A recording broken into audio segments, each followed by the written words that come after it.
The grand chamber of the Galactic Council stretched wider than most planetary capitals, its crystalline walls reflecting the light of 1,000 suns streaming through dimensional windows that showed every corner of known space across the vast hall, where representatives from 847 different species gathered in their designated sectors according to ancient protocols that had maintained peace for 10,000 years.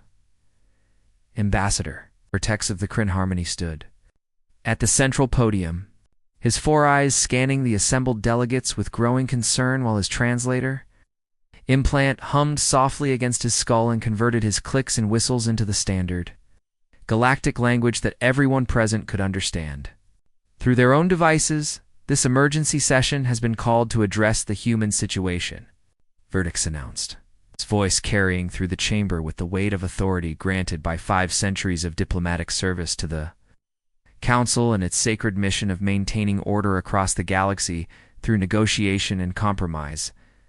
Viewing screens throughout the chamber flickered to life and displayed the star charts showing human expansion over the past 3 years since they had achieved faster-than-light travel and made first contact with Council scouts near what the humans called the Epsilon Eridani system. Red markers indicated unauthorized human colonies spreading across disputed territories like a rash across healthy skin, and each new settlement represented a direct violation of the sacred negotiation protocols that required all species to petition the Council for expansion rights and submit to arbitration. Before claiming any worlds 7 times, we have sent cease and desist orders.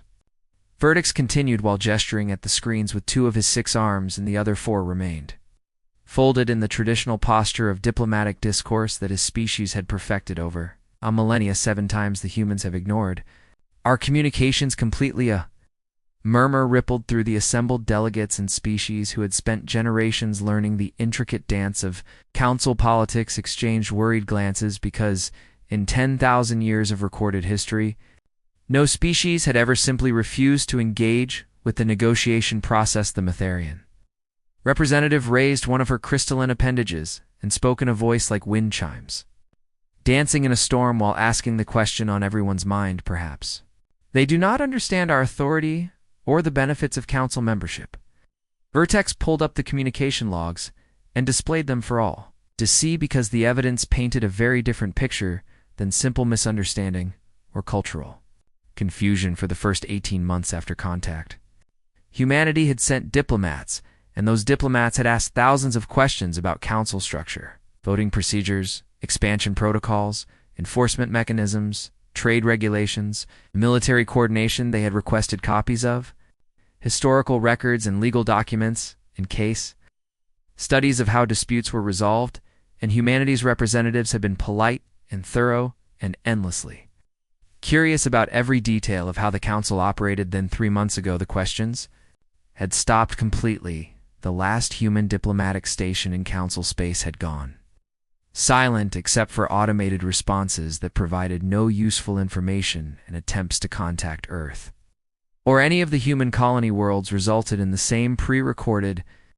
message playing on repeat. Vortex played that message now, and the face of a human female appeared on the screens throughout the chamber, because the Council had learned that humans considered it important to see faces during important communications. This is Admiral Chen of the United Earth Space Command.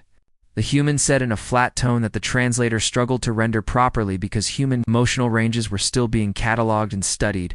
We have reviewed your proposals for Council membership and the associated requirements for our species, and after careful consideration, we must decline your offer. The word decline sent another wave of whispers through the chamber, because species didn't decline Council membership, since the alternative was isolation from the galactic community and all the trade networks and technological exchanges and mutual defense agreements that came with it. Admiral Chen continued speaking from the recording, while her dark eyes stared directly into the camera with an intensity that made Vertex uncomfortable, even though he was watching a mere recording. Furthermore, we will be ceasing all diplomatic communications with the Galactic Council effective immediately, and we ask that you respect our sovereignty and our right to expand into unclaimed systems without interference. The human paused, and something that Might have been regret flickered across her features before her expression hardened again into that same unreadable mask.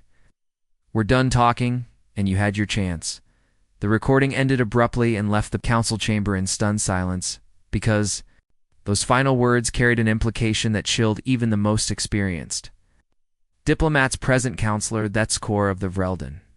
Combine stood, and his massive frame cast shadows across 3 rows of delegates, while his voice boomed through the chamber like thunder rolling across mountains. "They threaten us with their silence and their expansion into our territories," he declared, with all 4 of his fists clenched in a display of aggression that would have started wars in less civilized times. "We are 847 species strong, and they are 1 and barely capable of FTL travel at that other." Voices joined his and called for economic sanctions and blockades and shows of military force, because the consensus was clear that humanity needed to be taught the same lesson every other species had learned. When they first encountered the council, cooperation was not optional, and isolation meant stagnation and eventual extinction. Vorts raised his primary arms for silence, and the chamber gradually quieted, though the tension remained thick enough to taste even through his species' limited chemical sensors. "I propose we deliver one final ultimatum," he said while choosing his words carefully, because he had been reviewing humanity's file for the past week, and something about their behavior troubled him in ways he couldn't quite articulate. "We send a delegation to their last known diplomatic station, and we present them with clear terms." He outlined the proposal on the main screen while his staff worked quickly to format it into proper diplomatic language and legal frameworks. Humanity would halt all unauthorized colonization immediately and submit to council arbitration regarding their existing settlements and pay reparations for violating the sacred protocols, and accept a probationary membership with limited voting rights until they prove themselves capable of following established procedures. In exchange, the council would provide them with technological assistance and trade access and protection from any hostile species that might threaten their homeworld. And if they refuse again, it's the Zephyrite observer, whose species had joined the council only 2 centuries ago and still remembered what it felt like to stand alone in a galaxy full of potential threats. Vortex's translator struggled to convey the mixture of confidence and uncertainty in his response, because he was 800 years old and had negotiated settlements between species that had been at war for generations, and he had never encountered a situation quite like this. "Then we will have no choice but to enforce compliance through economic sanctions, and if necessary, through limited military action." The vote was called and passed with near unanimity, because the council had maintained peace for 10,000 years through a simple principle that every species understood: those who refused to negotiate would be forced to negotiate, and those who refused to compromise would learn the cost of standing alone against the combined might of galactic civilization. Vorts watched the vote tally appear on the screens and felt a strange heaviness settle into his primary heart, while his other 2 hearts maintained their steady rhythm. He kept thinking about those final words from Admiral Chen and the way she had said them with such finality. "We're done talking," not "we need more time," or "we don't understand," or "let us consult with our leaders." Just done talking, as if the diplomatic process had been evaluated and found wanting and dismissed entirely. The humans had asked all those questions not because they were confused, but because they were learning, and now they had apparently learned everything they needed to know. Vortex dispatched the delegation with the ultimatum and sent his best diplomats along with military escorts, because protocols required it, and returned to his office overlooking the council gardens, where species from 1,000 worlds grew in carefully maintained harmony. He pulled up humanity's cultural files again and began reading about their history, because something told him that understanding these strange newcomers might be more important than anyone in the council realized. He found in those files would haunt him for the rest of his long life, because humans had a word for what the council was doing. They called it imperialism, and they had very strong opinions about how such systems should be resisted. Council Intelligence Director Kelmoth entered the inner circle chamber 3 days after the ultimatum had been delivered, in her normally pristine blue Skin showed patches of stress discoloration that indicated she had been working without proper rest cycles for far too long. The inner circle consisted of the 12 most powerful species in the council, and they met in a secure room that existed partially outside normal space to prevent any possible surveillance or interference, and today, they had gathered to hear what Kalmoth had discovered about the human situation. She activated her presentation in holographic displays, materialized around the circular table while showing data streams and star charts and economic models that she had spent 72 hours compiling with her entire analysis team. While our diplomats were talking, the humans were moving. Kalmoth began without preamble, because the inner circle did not waste time on pleasantries when galactic stability hung in the balance. Star Chart zoomed in on the 47 systems that humanity had colonized without authorization, and, at first glance, they appeared randomly scattered across a vast region of space that stretched across multiple spiral arms. But when Kalmoth highlighted the major trade routes that connected Council space, the pattern became horrifyingly clear, because every single human colony sat on or near a critical junction point or resource nexus. They studied our trade networks, she explained while drawing connection lines between human colonies and major shipping lanes, and the web that emerged showed a strategic placement that no random expansion could have produced. Every world they chose gives them control over resources that complement each other, and together, these 47 systems form a completely self-sufficient economic sphere. The Zarnith representative leaned forward with all three of his heads focused on different aspects of the display, because his species had built their power on controlling trade routes, and he recognized a competitor when he saw one. How did they obtain our trade route data? He demanded, with his voices harmonizing in anger. We gave it to them, Kalmoth replied while pulling up communication logs. From the first year of human contact, they asked for historical shipping records under the guise of understanding galactic commerce, and we provided them because we assumed they were preparing to integrate into our networks. Instead, humanity had used that information to identify weaknesses and opportunities, and they had moved with a speed that suggested military precision rather than civilian expansion.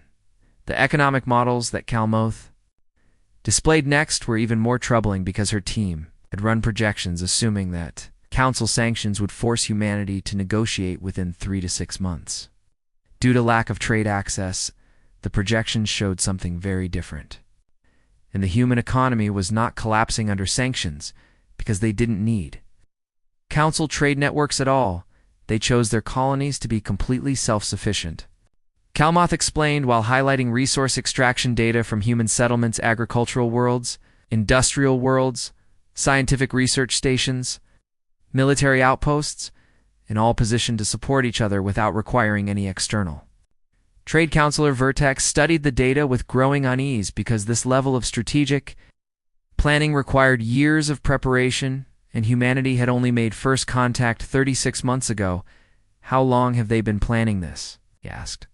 Though he suspected he already knew the answer, Kalmoth pulled up timeline analysis that her team had constructed by cross-referencing human colony ship departures with their diplomatic communications, and the results painted a disturbing picture. Humanity had begun constructing colony ships before they even achieved reliable FTL travel, and those ships had been designed for long-term independent operation without need for resupply or support. They had launched their first colonies within weeks of making contact with Council scouts, and while their diplomats asked polite questions and requested information, their civilian population was already spreading across the stars. They were preparing for this confrontation from the beginning, Kalmoth concluded while her stress discoloration deepened to almost purple. Every question they asked, every document they requested, every diplomatic delay was part of an intelligence gathering operation. General Vexcor slammed one massive fist on the table hard enough to make the holographic displays flicker, because his species valued direct confrontation, and the idea of such elaborate deception offended his sense of proper warfare. Then we respond with force, he growled, while his 4 eyes blazed with barely contained aggression. A minor correction operation to retake 3 or 4 of their colonies and show them that defiance has consequences. The military assessment that followed was supposed to reassure the inner circle, but instead it raised more questions than it answered, because humanity's fleet composition made no sense. According to standard military doctrine, they had too many small ships and not enough heavy cruisers, and their vessels were built with redundant systems that prioritized survival over efficiency in their fleet movements, suggested a defensive strategy that emphasized protecting their colonies rather than projecting power. But the numbers were troubling because humanity had been building ships at a rate that seemed unsustainable for such a young spacefaring species, and they had more holes in space than some council members who had been building fleets for centuries. They're positioned to defend every colony simultaneously. Vexcor admitted with reluctance because he had hoped to find an easy target that could be taken without significant casualties. Any correction operation will face prepared resistance. The xenanthropologist Dr. Sylvine had been silent throughout the presentation, but now she activated her own display and showed cultural analysis that her team had compiled from studying human history and literature and entertainment media. "You're all missing the fundamental issue," she said while her translator rendered her species chemical signals into words that the others could process. "Humans aren't refusing to negotiate because they're foolish or because they don't understand the benefits of council membership." She pulled up excerpts from human history showing empires and colonial powers and economic cartels and the resistance movements that had fought against them across thousands of years of human civilization. They're refusing because they see the council as what they call a cartel, and in human terms that means an organization that maintains monopoly control through coercion rather than voluntary cooperation. Vertex felt his primary heart skip a beat because the comparison was uncomfortably accurate. Even if he would never admit it publicly, the council did maintain peace by controlling access to trade and technology and mutual defense in species that refused. Membership found themselves isolated and vulnerable, but we offer protection and stability, protested the Metherian representative whose species had eagerly joined the council 3,000 years ago and never looked back. "So did every empire in human history," Sylvine replied while displaying quotes from human philosophers and politicians and revolutionaries. "They have extensive experience with systems that promise security in exchange for sovereignty, and their history shows them that such systems inevitably prioritize their own preservation over the welfare of their members." She zoomed in on one particular passage from a human historical document, and the words glowed in the center of the display: "Those who would give up essential liberty to purchase a little." One of their founding principles, Sylvine explained to the silent chamber. They literally built their most powerful nation-state on the idea that freedom matters more than security. The implications settled over the inner circle like a suffocating blanket, because if humanity genuinely believed that freedom mattered more than security, then no amount of economic pressure or military threat would bring them to the negotiating table. They would fight, and they would die. They would never submit because submission would violate their core cultural value. Eskimiths updated her display to show human fleet positions, and the pattern that emerged made that score stand up so fast his chair tumbled. Backward, the human ships weren't just defending their colonies, and they were positioned along approach vectors that would allow them to strike at console space. If provoked, they're not preparing to defend. The general whispered, with something approaching respect in his voice. They're preparing to retaliate. The strategic analysis that followed took 2 hours, and by the end of it, the inner circle understood that they were not dealing with a naive species that needed to be taught the rules of galactic civilization. They were dealing with a species that had looked at those rules and decided they were unacceptable and prepared accordingly. "We proceed with the correction operation," Vexcor announced, because backing down now would show weakness, and the council could not afford to appear weak. 3 colonies in minimal force, and we demonstrate that defiance has costs. What?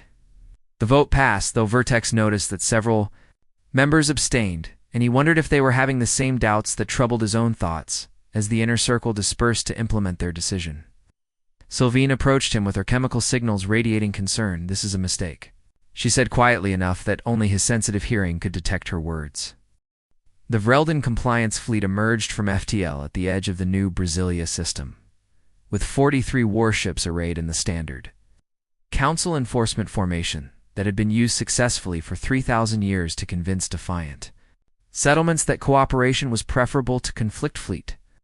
Commander Zaxthar stood on the bridge of his flagship and watched the tactical displays populate with sensor data while his crew worked through their pre-engagement protocols with the calm efficiency of warriors who had never faced serious resistance. New Brasilia was supposed to be a minor agricultural colony with perhaps 50,000 human settlers and minimal defensive capabilities, according to the intelligence briefing. That General Dexcor had provided. The reality that appeared on Zaxthar screens bore no resemblance to that description, Commander. His sensor operator called out with confusion, evident in the tremor of his voice. I'm reading weapons signatures across the entire system. The tactical display updated to show what the humans had built in just 3 years of occupation, and Zaxthar felt his combat instincts trigger warning signals that his conscious mind was still trying to process. Every asteroid in the belt had been converted into a weapons platform, and the civilian mining stations were broadcasting military targeting arrays. And civilian cargo haulers were showing energy signatures consistent with missile systems. The colony itself sat on the 4th planet, and orbital stations ringed it in. Layers of overlapping defensive fields that would have impressed the military. Academies back on the Vrelden homeworld. How many civilians? Zaxthar demanded, while running tactical calculations in his head. Approximately 200,000. Sensors reported, but Commander, the distinction between civilian and military appears non-existent, and every ship in the system is armed or supporting combat operations. A communication request came through on standard frequencies, and Zaxthar accepted it because council protocols required offering surrender terms before engaging. The human who appeared on his screen was not a military officer, but a woman in farming. Clothes with dirt still visible on her hands, and her face showed no fear, only a quiet determination that Zaxthar found more unsettling than open hostility. I'm Governor Martinez of New Brasilia, she said in heavily accented standard galactic speech. You are not welcome in our system, Zaxthar delivered the formal terms because he was a professional, and professionals followed protocols even when facing enemies who clearly had no intention of surrendering. By order of the Galactic Council, this colony is in violation of the sacred negotiation protocols, and you are hereby ordered to stand down your defenses and prepare for occupation pending arbitration. Martinez laughed, and it was not a pleasant sound. We don't recognize the Council's authority here. And this is our world and our system, and if you want it, you'll have to take it.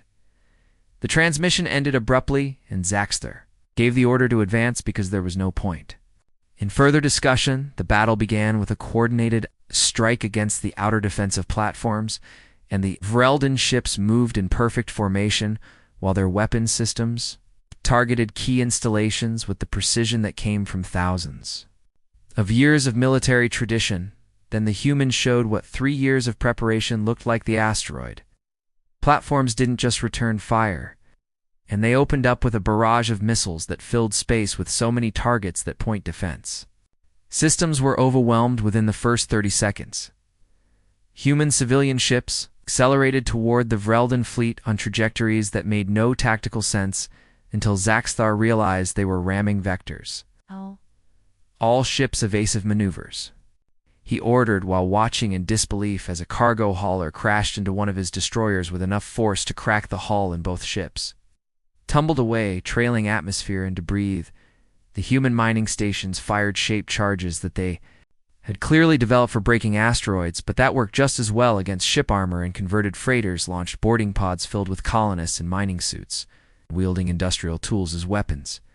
It was chaos, and it was brutal, and it completely ignored every convention of civilized warfare that the Council had established over millennia. Sexers ships had better weapons, and better armor, and better training, but the humans fought with a ferocity that suggested they would rather die than surrender, and they were willing to sacrifice ships and lives in exchange for taking down the Council vessels. A human fighter pilot, whose craft was crippled and burning, steered directly into the engines of a Vrelden cruiser, and the explosion took out both ships, along with 300 crew members who never had a chance to evacuate. Governor Martinez herself led a boarding party that seized control of a Council frigate, and rather than try to capture it intact, she set the reactor to overload and used it as a massive bomb against 2 other ships before the crew could stop her. The Battle lasted for hours, and when it ended, the Vrelden fleet held orbit over New Brasilia, but at a cost that made Zaxstar feel physically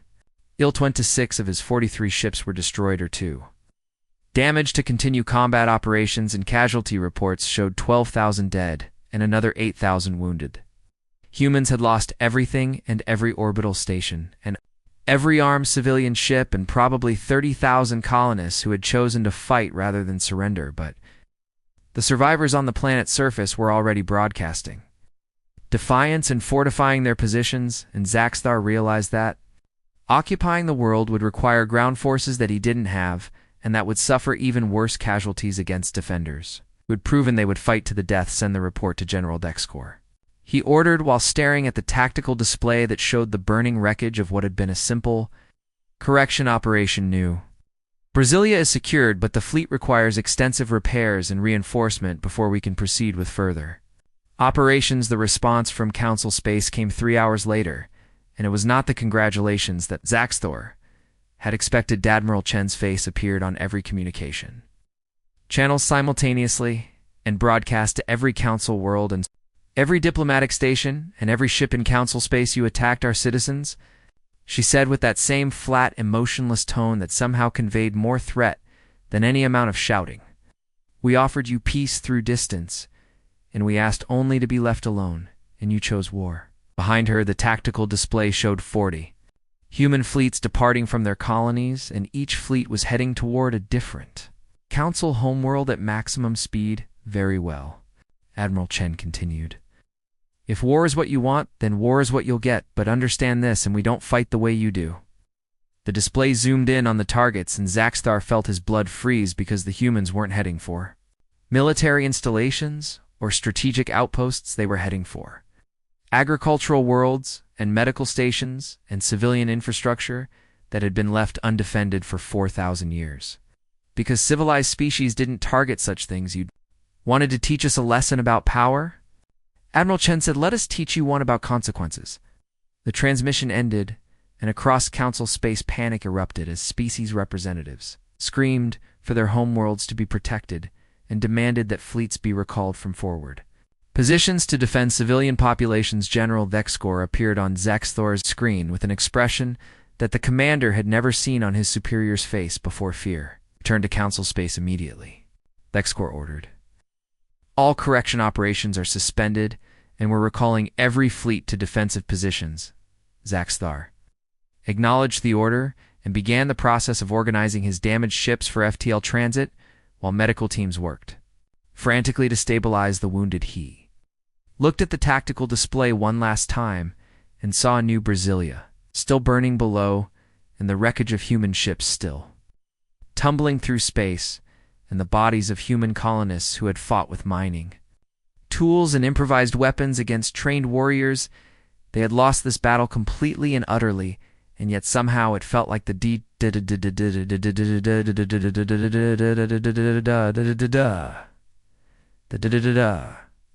way forward is into someone else.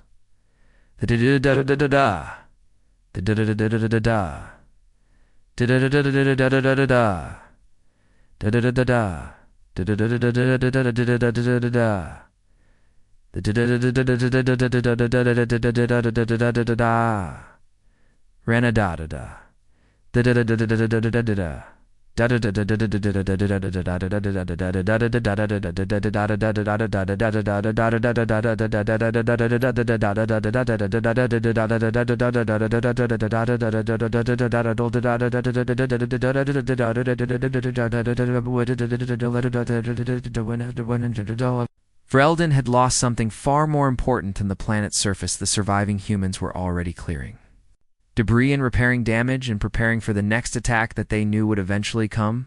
Governor Martinez stood in the ruins of her capital city and looked up at the stars where council ships were retreating. "They think we'll give up now," she said to her deputy, who had lost an arm in the fighting. "They think losing a battle means we'll surrender, will we?" The deputy asked. Martinez smiled, and it was the smile of someone who understood that freedom was worth any price, not a chance. "And we knew the cost when we came here, and every human in this galaxy knew what we were signing up for when we refused to bow." She pulled up the casualty reports and read the names of the dead and felt the weight of their sacrifice settle into. Her bones will rebuild and will be ready, and next time they come, we'll make them pay an even higher price. Above New Brasilia, the last. Council ship jumped to FTL and left behind a world that had been conquered but never defeated onto Cross 40. Human colonies, similar preparations were being made because the war had begun and humanity was fighting it the only way they knew how: total. It's commitment and no surrender and a willingness to pay any price to remain free. Dr. Sylvine requested emergency authorization from the inner circle and stood before them with her chemical signals, radiating determination, mixed with desperation because the galaxy was sliding toward a war that would dwarf anything in recorded history. Let me talk to them, she said while displaying her credentials as a xenanthropologist, who had spent 15 years studying human culture before first contact had even been made. I can find a diplomatic solution before those 40 fleets reach their targets. Counselor. Verdex studied her with all four eyes because he had read the same reports she had and understood that conventional diplomacy had already failed spectacularly. What makes you think they'll listen to you when they ignored everyone else? Sylvine pulled up her analysis of human psychology and social structures and began explaining what the council had missed in their rush to enforce compliance. Humans don't have a single government, she said while showing the complex web of nations and alliances and competing power structures that existed on Earth.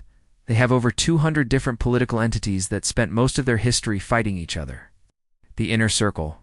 Members exchanged confused glances because species that achieved spaceflight had always unified first, and the idea of expanding into space while still divided politically made no sense according to established patterns. They only formed the united Earth Space Command because they encountered us, Sylvine continued when they detected Council's scout ships. They recognized a potential external threat, and that threat forced them to cooperate despite their differences. She let that sink in for a moment before delivering the conclusion that she had been building toward. Every human strategy we've observed suddenly makes sense when you realize they've been treating first contact as a military intelligence operation from day one. The stalling tactics and the endless questions and the careful colony placement and the self-sufficient economic sphere and all of it had been designed by a species that looked at the Galactic Council and saw not an opportunity for cooperation, but a threat to be analyzed and counter-advortex granted. Her authorization with a warning that she had 72 hours before the Council would be forced to respond to the human fleet movements with military forces. Sylvine spent the next 6 hours composing a message that would convince humanity to send a representative for direct talks, and she drew on everything she had learned about human psychology to craft an appeal that would resonate with their values. The response came from an unexpected source, and not Admiral Chen or any military commander, but a civilian scientist named Dr. Sarah Okonkwo, who identified herself as a xenopsychologist specializing in cross-species communication. Gabe agreed to meet at a neutral station in unclaimed space, and Sylvian traveled there with only a small security detail because she wanted to demonstrate Truster. Okonkwo was younger than Sylvine had expected, and her dark skin and bright eyes reminded the xenanthropologist of species that evolved on high-radiation worlds. Though she knew humans came from a relatively gentle planet. Thank you for coming, Sylvine said while adjusting her translator to handle the nuances of human speech patterns. Sarah nodded and gestured for them to sit in the observation lounge where stars wheeled past the windows in silent majesty. I'm here because my government wants to avoid unnecessary bloodshed, Sarah said, but I need you to understand something first, and we're not going to surrender, and we're not going to accept. Council membership and those positions are not negotiable. Sylvine felt her hopes deflating but pressed forward anyway because she had to try. Help me understand why, she asked while genuinely wanting to know. The Council offers protection and access to technology and trade networks that would accelerate your development by centuries, and why refuse such obvious benefits? Sarah pulled up a datapad and began displaying images from human history, and the pictures showed empires and colonial powers and economic cartels that had dominated Earth at various points in their past. You don't understand, Sarah said, While scrolling through images of exploitation and resistance and revolution, your council structure is what humans call a cartel, and it's a monopoly that controls access to resources and punishes competition. She showed examples from human history and trading companies that had ruled continents and economic blocs that had dictated terms to smaller nations, and every parallel made Sylvine increasingly uncomfortable. Every species that joins your council surrenders sovereignty in exchange for security. Sarah continued, and once they're dependent on your systems, they can never leave without facing isolation and economic collapse. But that's how we maintain peace. Sylvine protested by creating mutual dependence and shared interests. It's the peace of submission, Sarah countered. You don't negotiate with equals, and you absorb and constrain, and we've seen this pattern in our own history. And we know how it ends. The human pulled up more examples and showed how Earth's various empires had eventually collapsed. Under the weight of their own contradictions and how subject peoples had always eventually rebelled no matter how benevolent the rulers claimed to be. The British Empire told themselves they were bringing civilization to the world, and the Soviet Union believed they were creating workers' paradise, and every empire in history convinced itself that its domination was for the greater good. Sarah looked directly at Sylvine with an intensity that made the xenanthropologist's chemical balance shift uncomfortably. Your council is just another empire. You've been so successful for so long that you've forgotten what genuine peer competition looks like. Sylvine wanted to argue, but the parallels were too clear, and the council did control access to resources, and it did punish independence, and it had created a system where membership was effectively mandatory for any species that wanted to survive, but cooperation benefits everyone. She finally said, though the words felt hollow even as she spoke them, then why aren't we allowed to colonize freely in unclaimed space? Sarah asked, why do we need council permission to trade with willing partners, and why must we adopt your regulations and your standards and your entire system of governance? The questions hung in the air like accusation, and Sylvine had no good answers because the truth was that the TSWO was that the council couldn't allow competition or alternative models of civilization. Your peace requires that we become dependent on your systems, Sarah said, and once we're dependent, you can dictate terms, and we've played that game before on Earth, and we're not interested in playing it on a galactic scale. Sylvine shifted tactics and tried to appeal to practical concerns about the military situation, those 40 fleets you've sent toward our worlds. She said, attacking civilian targets will make you pariahs, and every species in the galaxy will unite against you. Sarah's expression didn't change, but something shifted in her posture that suggested she had been waiting for this topic. We're not going to attack your civilian worlds, she said quietly. That was never the plan. Sylvine felt confusion ripple through her chemical signals. But the fleet movements were designed to force you to recall your military forces and to demonstrate that we can threaten what you value if you threaten what we value. Sarah explained, we don't want war, Dr. Sylvine, and we never did, and that's why we tried to avoid you entirely. The human xenopsychologist pulled up a document that outlined humanity's actual position, and it was far more reasonable than the Council had believed. We'll withdraw our fleets if the Council agrees to 3 terms, Sarah said. First, and recognize our sovereignty in the systems we've already claimed, and second, and agree to non-interference in our future expansion into unclaimed space, and third, and allow us to trade freely with any willing species without Council approval. The Council will never accept, Sylvine said immediately. That would set a precedent that other species might follow exactly. Sarah replied, and that's what terrifies you. And not that we might attack you, but that we might offer an alternative model, and one based on voluntary cooperation rather than enforced compliance. The conversation continued for hours and ranged across topics of philosophy and politics and the nature of civilization. Sylvine found herself genuinely enjoying the discussion, even as it challenged everything she had believed about the Council's mission. But eventually they had to return to practical matters, and the reality that 40 human fleets were still moving toward Council space, and that military commanders on both sides were preparing for conflict. I'll take your terms to the inner circle, Sylvine promised, but I can't guarantee they'll accept. Sarah nodded, and her expression showed genuine sadness. I know, and that's why I'm here instead of Admiral Chen. And she wanted to send someone who would make it clear that we tried the human. Stood and offered her hand in the gesture that Sylvine had learned was a human sign of respect if they refuse, Sarah said while gripping Sylvine's primary appendage. Then we'll see you on the battlefield, Dr. Sylvine, and I want you to know that we really did try to avoid this. Sylvine returned to council space with a recording of the conversation and a written proposal outlining humanity's terms. She knew before she even presented it that the council would reject any agreement that recognized the right to remain outside the system, but she had to try because the alternative was a war that would reshape. The inner circle chamber fell silent after Sylvine finished her presentation, and for the first time in living memory, none of the 12 most powerful species in the galaxy seemed to know. What to General Dexcore finally broke the silence. With a voice that had lost its earlier confidence, military analysis shows we can defeat humanity, he admitted while pulling up tactical projections that his staff had prepared.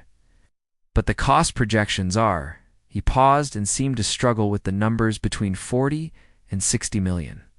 Civilian casualties across our member worlds and the destruction of approximately 70% of our combined fleet strength. The numbers hung in the air like a death sentence because in 10,000 years of Council history, total military deaths from all conflicts combined barely exceeded 10 million, and that assumes they don't have additional capabilities we haven't discovered, added Intelligence Director Kalmoth. Given how thoroughly they've surprised us so far, that assumption may be optimistic. Counselor Vertex studied the economic projections that accompanied the military analysis, and what he saw there was equally troubling. Even if we win the military conflict, the economic cost of rebuilding would take centuries. He said while highlighting key data points, we'd have to divert resources from expansion and research and infrastructure, and our technological advantage over younger species would erode. The Zarnath representative spoke up with all three of his heads focused on different aspects of the problem, but if we accept their terms, we're admitting that council membership is optional, and that protection can be refused, and every species will know that. Alternatives exist. That was the core of the dilemma, and the council's entire system depended on the implicit threat that isolation meant vulnerability and stagnation. If humanity could thrive outside the council, then other species might choose the same path, and the unified galactic civilization that had taken millennia to build could fragment into competing power blocks. We're assuming the only options are total war or total surrender, Vertex said slowly while an idea began forming in his mind. What if there's a third option? He pulled up the human proposal that Sylvine had brought back and began highlighting specific phrases. They're not asking us to dissolve the council or abandon our principles. He noted they're asking for recognition as a sovereign partner and the right to trade freely and non-interference in their expansion.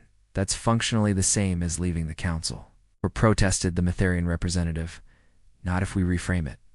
Vertex countered while beginning to sketch out a new framework on the shared display. What if we create a new category of association and something between full membership and complete isolation? The concept that emerged over the next 6 hours of debate was revolutionary by council standards, and it proposed a tier of sovereign partnership that would allow species to maintain independence while still engaging in trade and diplomatic relations. Sovereign partners would not be bound by council expansion protocols or subject to council arbitration, but they would also not receive council protection or have voting rights in council decisions. It preserves our system while acknowledging that some species may choose a different path, Vertex explained, and it lets us avoid a war that would destroy both sides. The debate that followed was fierce because half the council members saw the proposal as a dangerous precedent that would undermine everything they had built.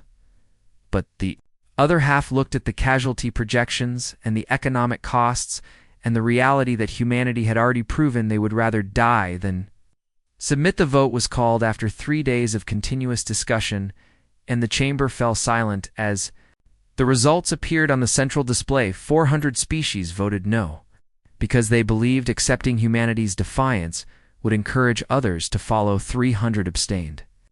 because they were genuinely uncertain which path would better serve galactic civilization. 147 voted yes. Because they believed that adaptation was better than destruction, the proposal passed by the minimum margin required, and Vertex immediately transmitted the terms to Admiral Chen. Before opposition could organize a challenge, the human response came within hours, and it was a simple acceptance, along with coordinates where human fleets would halt their advance toward. Council space. The ceasefire took effect immediately, though. Both sides maintained defensive positions because trust would take time to rebuild. 6 months passed, and the galaxy held its breath while watching to see if the new arrangement would hold or collapse into renewed conflict. What happened instead surprised everyone except perhaps Dr. Sylvain, who had understood from the beginning that humanity represented something fundamentally new. 12 Council species quietly approached human diplomatic stations with requests for information about sovereign partnership arrangements. They had watched humanity thrive outside the council system and seen that alternatives existed, and they wanted to explore whether independence might serve their interests better than compliance. The council leadership tried to discourage these inquiries but couldn't forbid them without revealing the coercive nature of the system they had built. Trade networks began shifting as species discovered that humans would exchange goods and technology without requiring political submission or regulatory compliance. Some of these exchanges benefited both parties more than the formal council channels ever had because they were based on genuine mutual interest rather than mandated cooperation. Admiral Chen gave an interview to a galactic news service, and her words were, broadcast across 847 worlds, we never wanted to destroy the council. She said we just wanted the freedom to build our own civilization according to our own values, and if the council can respect that, then we're happy to coexist peacefully. When asked what humanity would do next, she smiled in that way that had become familiar to billions of viewers. We're going to keep expanding and keep building and keep being ourselves, and we're going to trade with anyone who wants to trade freely, and we're going to help any species that wants help, but only if they ask. The reporter pressed for clarification about what kind of help humanity might offer. Technical assistance and economic cooperation and diplomatic support for species that want to establish their own sovereign partnerships. Admiral Chen explained, your council taught 847 species to seek permission before making decisions, and we're going to teach them something different. What's that? The reporter asked. That you can say no. Dr. Sylvain watched the interview from her office in the council diplomatic complex and felt her chemical signals shift to something like satisfaction mixed with uncertainty about the future. She pulled up a communication request to Sarah Okonkwo, and the human xenopsychologist appeared on her screen with a warm smile. I wanted to thank you, Sylvain said, for helping prevent a war that would have devastated both our peoples. Sarah nodded, but her expression grew more serious. I want to be honest with you, Dr. Sylvain, and this peace is fragile, and there are factions in both our governments who would prefer conflict. I know. Sylvain replied, which is why I'm proposing a joint research project, and one that brings together council and human scientists to work on problems that affect everyone. The idea grew into the Galactic Science Cooperative and an organization that operated independently of both the Council and Human Space Command, and focused on challenges like stellar cartography and xenobiology, and long-term space sustainability became a model for cooperation that didn't require political submission. And species from across the galaxy contributed researchers and resources while maintaining their sovereignty. 3 years after the ceasefire, ambassador Vertex stood at the same podium where he had once delivered ultimatums and announced the formation of the Cooperative Council, and a parallel structure that allowed sovereign partners to coordinate on shared interests without surrendering independence. The original council continued to exist, and many species remained comfortable with the traditional system that had served them well for millennia, but now they shared the galaxy with a growing network of independent civilizations that cooperated through choice rather than compliance. General Dexcor retired from military service and wrote a memoir about the human conflict that became required reading at every military academy in council space. His central thesis was simple, and hubris had nearly destroyed Galactic civilization, because the Council had forgotten that power without flexibility, eventually breaks Dr. Sylvine and Sarah Okonkwo, continued their collaboration, and published groundbreaking research on cross-species psychology and political systems. Their work helped other species understand that there were multiple valid approaches to organizing civilization, and that diversity in political structure could be a source of strength rather than weakness. The final scene takes place at a newly constructed station on the border between Council and human space, where representatives from dozens of species gather to discuss trade agreements and scientific collaboration and cultural exchange.